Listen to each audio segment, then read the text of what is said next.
하나님 말씀 마태복음 25장 31절에서 46절까지 교독합니다. 마태복음 25장 31절에서 46절입니다. 오늘은 4월 7일 월요일 아침입니다. 4월 7일자 본문 마태복음 25장 31절에서 46절까지 말씀 교독합니다. 인자가 자기 영광으로 모든 천사와 함께 올 때에 자기 영광의 보좌에 앉으리니 모든 민족을 그 앞에 모으고 각각 구분하기를 녹자와 양과 염소를 구분한 것 같이 하여 양은 그 오른편에 염소는 왼편에 두리라. 그때 임금이 그 오른편에 있는 자들에게 이르시되 내 아버지께 복받을 자들이여 나와 창세로부터 너희를 위하여 예비된 나라를 상속받으라. 내가 줄일 때에 너희가 먹을 것을 주었고 목마를 때에 마시게 하였고 나그네 되었을 때에 영접하였고 헐벗었을 때에 옷을 입혔고 병들었을 때에 돌보았고 옥에 갇혔을 때에 와서 보았느니라. 이에 의인들이 대답하여 이르되 주여 우리가 어느 때에 주께서 줄이신 것을 보고 음식을 대접하였으며 목마르신 것을 보고 마시게 하였나이까? 어느 때에 나그네 되신 것을 보고 영접하였으며 헐벗으신 것을 보고 옷 입혔나이까? 어느 때에 병드신 것이나 옥에 갇히신 것을 보고 가서 배웠나이까 하리니 임금이 대답하여 이르시되 내가 진실로 너희에게 이르노니 너희가 여기 내 형제 중에 지극히 작은 자 하나에게 한 것이 곧 내게 한 것이니라 하시고 또 왼편에 있는 자들에게 이르시되 저주를 받은 자들아 나를 떠나 마귀와 그 사자들을 위하여 예비된 영원한 불에 들어가라. 내가 줄일 때에 너희가 먹을 것을 주지 아니하였고 목마를 때에 마시게 하지 아니하였고 나그네 되었을 때 영접하지 아니하였고 헐벗었을 때에 옷 입히지 아니하였고 병들었을 때와 옥에 갇혔을 때에 돌보지 아니하였느니라 하시니 그들도 대답하여 이르되 주여 우리가 어느 때에 주께서 주신 것이나 목마르신 것이나 나그네 되신 것이나 헐벗으신 것이나 병드신 것이나 옥에 갇히신 것을 보고 공양하지 아니하더이까. 이에 임금이 대답하여 이르시되 내가 진실로 너희에게 이르노니 이 지극히 작은 자 하나에게 하지 아니한 것이 곧 내게 하지 아니한 것이니라 하시리니 그들은 영벌에 의인들은 영생에 들어가리라 하시니라. 아멘. 예수님은 재림에서 영광의 보좌에 앉아 모든 민족을 예외 없이 양과 염소를 구분하듯이 나눌 거라고 하셨습니다. 오른쪽을 향해 창세 전부터 예비된 나라를 상속받으라고 했고 왼쪽을 향해서는 마귀를 위하여 예비된 지옥에 들어가라고 심판하셨습니다. 그 근거와 차이는 오른쪽은 형제가 어려움에 처했을 때 돌봐줬지만 왼쪽은 전혀 그렇게 하지 않았다는 것이죠. 예수님은 어려운 형제, 어려움에 처한 형제를 자신과 동일시한 것을 우리는 알 수가 있습니다. 오늘 질문, 양과 염소 비유에서 알 수 있는 것은 무엇입니까? 양과 염소 비유에서 알 수 있는 것은 무엇입니까? 이걸 보통 양과 염소의 비유 이렇게 말하거든요.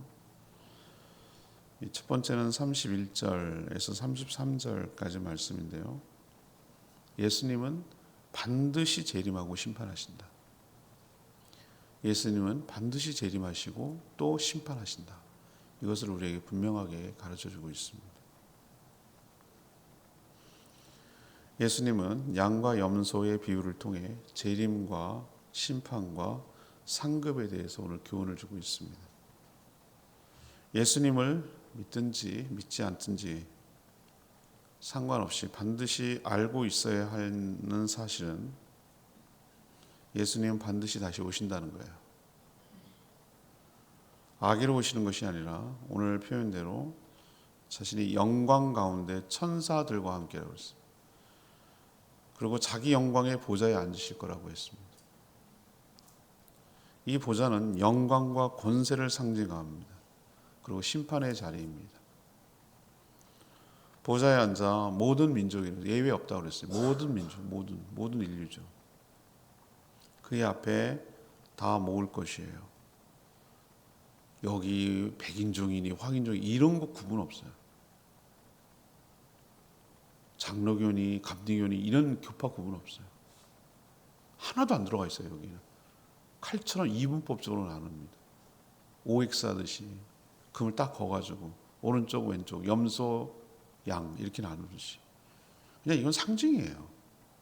오른쪽이 더 좋은 거냐? 우편 강도가 좋으니까 하나님 우편하는 장이시니까 오른쪽이냐? 뭐 이렇게 너무 많이 의미를 부여하면 안 되고, 그러면 염소는 나쁜 거냐? 아니, 염소탕 여러분 좋아하시잖아요. 양고기보다. 그러니까 염소가 나쁜 거고 양이 좋은 거 이런 개념이 아니고 그냥 염소하고 양하고 비슷하게 생기는데 확실히 다르듯이 오른쪽 왼쪽 나눠진다는 거예요. 그걸 설명하려고 하는 것이지 여기 너무 많은 의미 부여를 할 필요는 없어요. 그게 뚜렷하게 나눠진다라는 것을 설명하시려고 이런 비유를 든 거예요. 구분하신다고 그랬어요. 양과 염소를 구분하듯이. 양은 오른편에 염소는 왼편에 둔 거예요. 양하고 염소 여러분 구분하실 줄 아세요? 구분할 것 같아요. 그죠? 왠지. 염소는 염소 티가 나. 그죠? 양도 뿔이 있나? 뭐 뿔 있는 것 같기도 하고. 예. 근데 차이는 나는 것 같아. 알 것 같아, 왠지요. 근데 비슷하게 보이는데 비슷하게 대세김질도 하고 풀 먹고 뭐 생긴 것도 좀 비슷하긴 하잖아요. 그죠? 그런데 구분이 확실히 가듯이 차이가 나듯이 예수님은 사람이라고 사람이 아니냐 이거지. 다 비슷하게 생겼으나 다 모든 민족을 모아놓고 딱 갈라치기 할 거라는 거예요. 갈라낸다는 거예요. 근데 그 갈르는 게 정말 무서운 갈름이에요. 46절에 보면 뭐라고 나와 있습니까? 오늘 끝에 그들은 영벌에 의인들은 영생에 들어가라 하리라. 이거는 죽고 사는 무서운 문제예요. 이 비유를 통해서 우리에게 가르쳐 주시는 것은 뭡니까?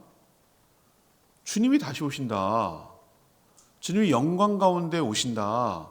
그리고 주님께서 뭐예요? 보좌에 앉으신다. 그리고 두 종류의 사람을 나누신다. 확실하게 구분을 하신다.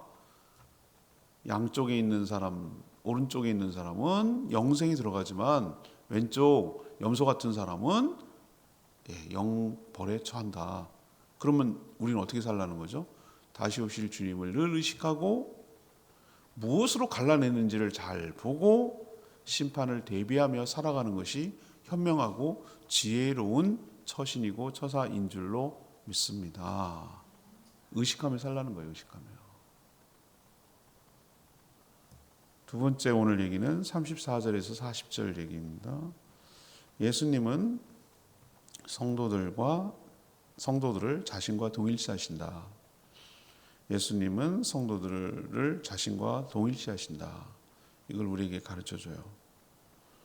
예수님은 자신을 31절에 보면 인자라고 했죠. 인자. 예수님이 자신을 지칭할 때 인자, 사람의 아들라고 표현했어요. 근데 34절에 보면 뭐예요? 임금이라고 표현했어요. 임금. 그분이 임금이란 얘기예요.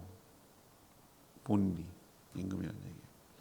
양과 염소를 나누는 기준은 형제를 어떻게 상대했는지, 어떻게 대했는지를 보는 거예요. 아주 단순해요. 그런데 이게 참 엄청난 얘기죠. 오른쪽은 뭐라고 했어요? 양 쪽이죠. 하나님께 복받을 자라고 칭했어요. 복받을 자라고 하고 34절에 보니까 창세로부터 예비된 나라. 이미 하나님의 나라는 예비되어 있다는 것을 여기서 감지할 수 있죠. 그죠? 그리고 네가 그 복을 받는 거죠. 그 나라를 뭐 하는 거예요? 상속받는 거예요. 야, 우리는 무슨 조상들로 땅 한 평 상속받아도 좋은데 나라를 상속받는다는 얘기는 그 안에서 들어가서 산다는 얘기잖아요. 여기서 상속은 차지한다라는 개념보다 그 가운데서 예비된 나라에서 산다라고 선포하셨어요. 반대로 왼쪽은 저주를 받은 자라고 했어요. 그리고 41절에 보니까 마귀와 그 사자들, 그러니까 마귀와 그 쪼무레기들, 그 따르는 자들. 원래 저기 써놨네. 마귀는 원래 지옥을 뭘 때문에 만들었어요? 마귀와 그 타락한 천사들을 보내려고 만든 건데 확대됐어요. 인간이 타락하고 나서 마귀를 따르고 추종하니까 그 마귀를 따르는 인간들까지 다 넣기로 작정을 바꿨어요.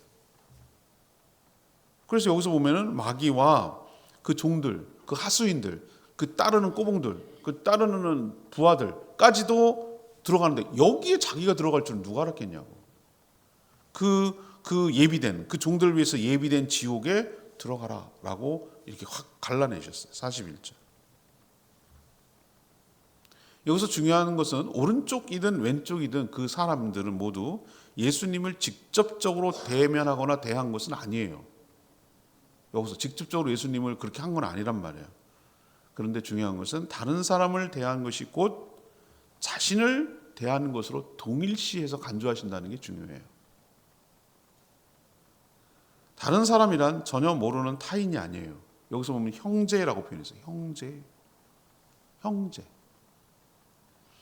동일한 신앙을 갖고 있는 다른 성도들을 의미하는 것이죠. 1차적으로는 그래요. 예수님이 사도 바울 사울일 때, 사울로 유대인으로 철저하게 살았을 때, 이방인의 사도 바울로 산 것이 아니라 사울로 살았을 때 어떻게 했습니까? 다메섹으로 가는 길에, 다메스커스죠. 그것도 예수 믿는 사람들 잡아 죽이려고 가는 길에 예수님 만났잖아요. 대낮의 빛보다 더 밝은 빛으로 나타나셨잖아요. 그때 했던 대사 여러분 사도행전 기억나시죠? 8장인가 나오는데 어떻게 했습니까? 사울아 사울아 네가 왜 나를 핍박하느냐고 그랬어요. 주님 누구십니까? 네가 핍박하는 예수라. 사울이 예수님을 직접 대면한 적이 없어요. 좀 아이러니한 얘기지만, 그리고 직접 핍박한 적도 없어요. 사울이 등장하는 건 언제 등장하냐면 스데반이 죽을 때 이 사람이 죽어 마땅하고 율법을 어겼다는 이유로 증인으로 서려고 돌로 치려는 자들의 옷을 받아준 거예요. 직접 돌 던진 적도 아니에요. 그냥 옷을 받아서 맞아 얘는 죽인 게 내가 봤어. 얘는 죽어도 마땅해 라는 증인으로 서려고 했던 게 첫 등장이거든요. 그 뒤로부터 막 교회를 핍박하고 초대교회, 예루살렘 교회와 그 주변에 흩어졌던 교회를 핍박하려고 무지하게 애를 쓴 사람이었는데 직접적으로 예수님을 핍박한 적은 없어요. 그런 대목은 없어요. 근데 예수님이 뭐라고 했습니까? 자기가 마치 핍박을 받은 것처럼 생각하잖아요. 사울아 사울아 네가 왜 나를 핍박하냐? 핍박한 적 없다니까요. 근데 예수님은 뭐라고 하셨어요? 성도들을, 핍박받는 성도들을 자기와 똑같이 생각하고 계시는 거예요.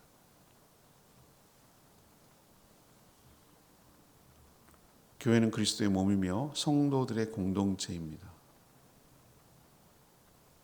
다른 형제를 대하는 것이 곧 주님을 대하는 것임을 명심하기를 바랍니다. 이것 가지고 갈라냅니다. 우리가 만약에 주님이 살아계시고 몸으로 이 땅에 오셨으면 우리가 할 수 있는 최선을 다해서 섬기고 대접했을 겁니다. 여러분 그런 마음에 안 드시겠어요? 네. 지금이라도 할 수 있습니다. 내 주변에 있는 사람들, 내가 사랑하는 성도들, 그 분들을 향해서 주님을 대하듯이 돌보고 챙기고 섬기는 것이 곧 주님을 섬기는 것인 줄 믿습니다. 주님은 그것을 자기가 받은 것으로 동일시하고 있다는 것, 똑같이 여기는 것, 받든 받지 않든 함부로 하든 똑같이 여기고 있다는 것, 이것을 우리는 늘 명심하고 우리는 얼마든지 주님을 섬길 수 있는 기회가 있다. 다른 지체들을 섬기는 것을 통하여 그렇게 할 수 있다는 걸 꼭 기억하시기를 바랍니다. 세 번째 우리에게 도전을 주는 것은 41절, 46절까지 말씀이에요. 예수님을 섬기듯이 형제들을 섬겨야 한다. 예수님을 섬기듯이 형제들을 섬겨야 한다라는 것을 우리에게 도전하고 있어요. 오른쪽에 있는 자들은 형제를 어떻게 대했을까요? 줄일 때에 먹을 것을 주었습니다. 목마를 때에 마시게 하였습니다. 나그네 되었을 때에 영접하였습니다. 헐벗었을 때에 옷을 입혔고 병들었을 때에 돌봐줬습니다. 옥에 갇혔을 때에 찾아와 보았습니다. 적절하죠? 시적절한 거 보이세요? 거기에 맞게 해줬다는 말이잖아요. 도움이 두루미하고 여우 초대해가지고 자기에게 맞추는 것이 아니고 상대에게 맞춰줬잖아요. 예를 들면 줄일 때에 옷을 주었고 뭐 이러면 이게 안 맞잖아요. 뭔가 적절한 게 뭔가 이렇게 매칭해야 되는데 그가 필요로 하는 거, 그가 아쉬워하는 거, 그가 절실해하는 거, 그거를 돌보고 챙겨줬다는 거잖아요. 다만 그들은 예수님이라고 생각하지 않았어요. 그 자신들이 그렇게 할 때 예수님이다 이렇게 하고 그 사람들이 했겠냐고요. 의식하지 못했어요. 그러니까 주님, 제가 언제 주님을 그렇게 돌보고 챙겼단 말입니까? 이렇게 말하는 거예요. 자기는 그것도 의식하지 못하는 사람, 이게 주님께 하는 거지 이렇게 생각을 하고 하지 않았다는 거예요. 그냥 일상적이었어요. 그것이 자연스러운 것이었고 하나님의 사랑에 감사하고 하나님의 사랑을 받는 저 사람도 소중하고 뭐 이런 의미에서 그렇게 했던 거예요. 나도 누군가의 하나님의 도움을 받아서 내가 살아왔듯이 누군가의 도움, 나의 도움이 필요한 사람들에게 기꺼이 자신을 내어주듯이 했지 내가 주님께 하는 거다 이런 생각을 하고 의식하지 않았다는 게 중요해요. 자연스러웠다는 거예요. 그만큼 일상이 됐고 내 몸에 체질이 됐다는 거잖아요. 믿음의 형제 중에서 지극히 작은 자라도 하나님의 형상을 담고 하나님의 사랑을 받는 형제 지체라고 생각을 하고 기꺼이 자신을 내어주는 일을 한 거예요. 주님이라고 생각하지 않았어요. 반대로 왼쪽에 있는 자들은 형제들이 그런 상황에 처해 있을 때 전혀 그렇게 하지 않았어요. 만약 주님이 그런 상황에 있으면 누구보다도 이들이 먼저 돌아봤을 사람들이에요. 주님이라는 의식을 생각하지 않았어요. 형제들이 주님의 형제들이고 주님도 똑같이 대하는 것으로 간주한다라는 생각을 전혀 의식하지 않고 살아간 것이 큰 문제였어요. 왕이신 예수님의 평가 기준은 뭡니까? 우리가 생각하는 거랑 저분이 생각하는 거랑 좀 다를 수 있어요. 어제도 제가 말씀드렸잖아요. 시험을 잘 보는 학생은 출제자의 의도를 잘 알아야 됩니다. 맞죠? 예, 사장님이 뭘 중요하게 여기는지 위에 상급자가 뭘 중요하게 여기는지를 잘 봐야 되는 거예요. 좋은 관계 속에 있어야 되는 거예요. 우리가 생각하듯이 주님이 뭘 이렇게 유심히 볼까라고 생각하면은 우리가 다른 어떤 신앙적인 행위를 갖다가 높게 평가하는 줄로 생각하는데 아니에요. 주님이 오늘 뭘 유심히 보십니까? 다른 사람을 대하는 태도와 섬김을 보시잖아요. 그렇죠? 그거 보시잖아요. 우리가 생각하는 거 다른 거 어떤 같은 예배당 건축하는 게 문제라. 어제도 만나가지고 기가 막 해야만 하니까 있지만 그 과정에서 너무 참 어려움이 많아요. 우리 생각할 때는 저분이 헌신해서 예배당을 지었습니다. 뭐 이런 거 있잖아요. 우린 그게 막 엄청나게 귀하게 여기지고 그게 뭐 귀하지 않다는 얘기는 아닌데 주님이 과연 그거를 그렇게 귀하게 여기셨을까? 라는 생각을 내가 해봐요. 형제의 마음을 상하면서까지 그렇게 하기를 원할까? 라는 생각을 또 해봐요. 근데 오히려 아주 주님은 사소한 것에 사소한 듯 보이지만 중요하게 여기는 게 있구나라는 것을 오늘 말씀을 통해서 내가 보는 거예요. 그건 뭐냐? 다른 형제들을 너는 어떻게 대하고 있느냐? 꼭 요즘 헐벗은 사람이 어디 있어요? 옷 다 입고 살지. 요즘 굶는 사람은 또 어디 있냐고. 뭐라도 먹고 살지. 아무리 뭐 우리나라 그 정도 이제 수준은 넘어섰는데 여기서 뭐 누가 옥에 맨날 잘못해서 갇혀. 그렇게 옥에 갇힐 일이 거의 없죠. 그렇지 않겠어요? 근데 그거 아닌데 마음의 감옥에 갇혀 있는 사람이 많고 옷은 입었으나 추운 사람도 많고 뭔가 목이 말라. 마실 물은 많은데 뭔가 갈증이 나가지고 허덕허덕하고 그 채워지는 않은 그 갈증 때문에 힘들어하는 사람도 많고 그렇더라고. 그게 더 무섭더라고. 그런 사람들을 어떻게 하는 거죠? 돌아보고 찾아보고 챙겨주고 격려하고 섬겨주고 이렇게 하는 것이 곧 주님을 대하는 것임을 기억하고, 주께 대하든 의식하든 의식하지 않아도 자연스럽게 그렇게 다른 형제를 섬기며 대하며 살아갈 때 그게 곧 주님을 섬기는 것임을 기억하고, 주님은 그것을 유심히 보고 계신다라는 생각을 하고, 여러분도 오른쪽에 양쪽에 그쪽에 서서 주님이 창세 전부터 예비한 영원한 하나님의 나라에 들어가는 축복이 여러분 가운데 있게 되기를 원합니다. 40절 말씀, 레마의 말씀이죠. 40절. 임금이 대답하여 이르되 내가 진실로 너에게 이르노니 너희가 여기 내 형제 중에 지극히 작은 자 하나에게 한 것이 곧 내게 한 것이니라. 한 사람을 보는 관점이 우리와 주님은 전혀 달라요. 우리는 지극히 작은 자를 중요하게 생각하지 않습니다. 크게 관심을 두지 않아요. 지극히 작은 자 하나가 아니라 지극히 큰 자에게 더 관심을 가져요. 그러나 주님은 그렇지 않아요. 우리도 아파보면 알지만 진짜 발에 가시 하나 찔려도, 손에 가시 하나 찔려도 절절매요. 온몸이 아파가지고 별거 아닌 것 같은데 그 별거 아닌 게 사람을 힘들게 하잖아요. 온몸이 영향을 받고 아프죠. 중요한 장기가 아니라고 아프지 않은 것은 아니죠.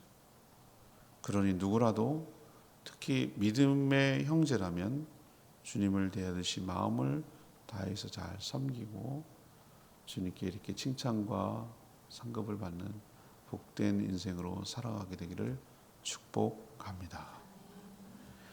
오늘 말씀 붙들고 기도하기 전에 785장 사랑의 나눔 이 찬양 두 번 부르고 기도하겠습니다.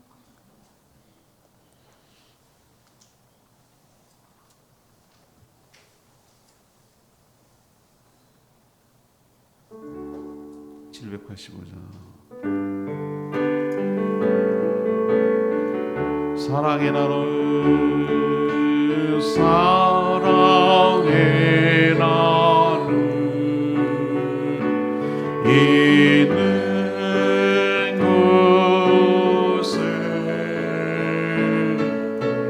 하나님께서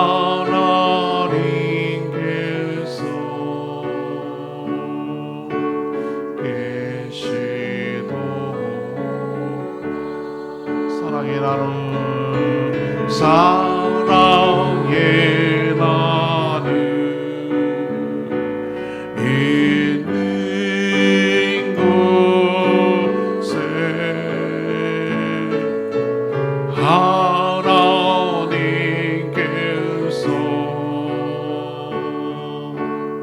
계시도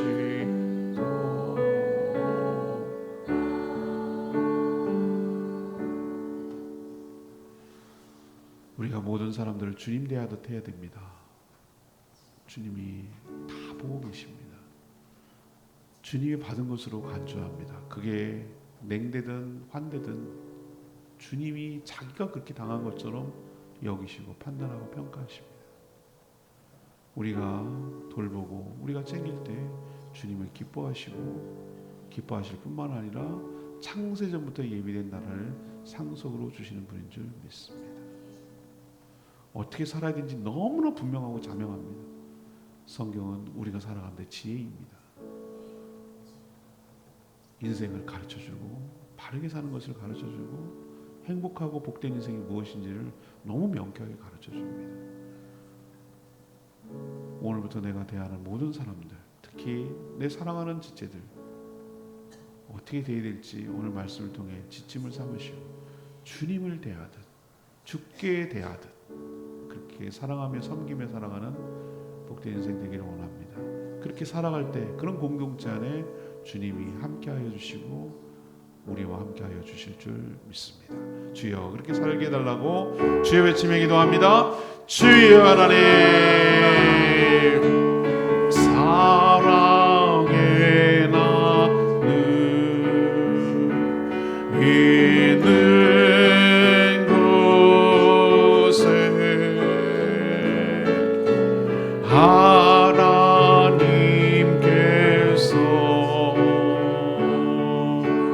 계시도다 사랑의 나는 있는 곳에 하나님께서